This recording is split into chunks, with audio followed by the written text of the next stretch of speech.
Hello guys, আজ আমাদের দ্বিতীয় দিন দীঘায়। তো গাইস, আমরা হোটেলে পৌঁছে গেছি আর এখন চা খাচ্ছি। এরপরে একটু সমুদ্র থেকে ঘুরে আসবো।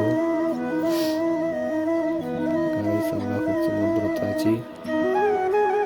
সমুদ্র থেকে ফিরে আসার পর একটু রেস্ট, সারা রাতের জার্নির জন্য।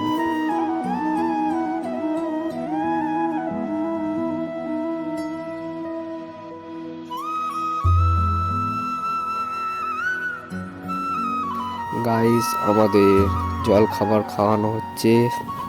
এরপরে জল খাবার খাবো, তারপরে আপনাদের আরো ঘুরে ঘুরে দেখাবো কি কি আছে। গাইস, আমি মুড়ি খাচ্ছি। এটা আমাদের হোটেলের বাইরের লোক। গাইস, সন্ধে হয়ে গেছে। এরপরে আমরা যাচ্ছি মন্দির ঘুরতে। গাইস, আমরা টোটো করে প্রথমে পৌঁছে গেছি ওল্ড দীঘা। গাইস, চলুন ওল্ড দীঘা কেমন দেখতে আপনাদের একটু ভালো করে দেখিয়ে দিই। আমরা ওল্ড দীঘায় প্রবেশ করছি। অনেক মেলা আছে। গাইস, আমরা সমুদ্র সৈকতে আছি ওল্ড দীঘায়।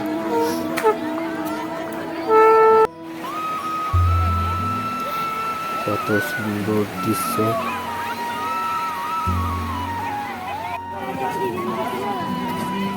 এবার আমরা ওল্ড দীঘা থেকে বেরোচ্ছি।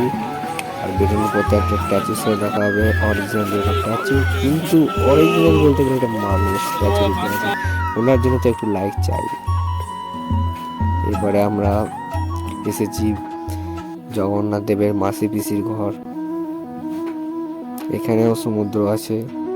এটাই সেই মাসি পিসির ঘর, দেখে নিন। আসলে এগুলো মন্দির, কিন্তু বলা হয় মাসি পিসির ঘর। এই দেখুন, মাসি পিসির ঘরের সামনে সমুদ্র। এরপরে একটা দাদার সাথে দেখা হবে, কুলপিওয়ালা দাদা। দেখে নিন কি বলছে দাদারা। আমার জন্ম এখানে, আমার দাদুর জন্ম, তার দাদুর জন্ম এখানে। ঠিক আছে, পুরো পরিবারই এখানে। দাদার কথা শুনে বোঝা যায় যে দাদার এই জায়গাটা কত প্রিয়। দাদার কাছে কুলফি নিয়ে এখন কুলফি খাচ্ছি। এরপরে যাব আমরা মেন মন্দির, দীঘার জগন্নাথ মন্দির। তো গাইজ, আমরা পৌঁছে গেছি দীঘার জগন্নাথ মন্দিরে। দেখে নিন জগন্নাথ মন্দিরটা কত সুন্দর। আর আমি কোনো কথা বলবো না, শুধু এই দৃশ্যগুলো আপনাদের।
গাইস, আমাদের ফাইনালি মন্দির ঘোরা হয়ে গেছে। এবার আমরা টোটো ধরে আবার বাড়ি যাচ্ছি।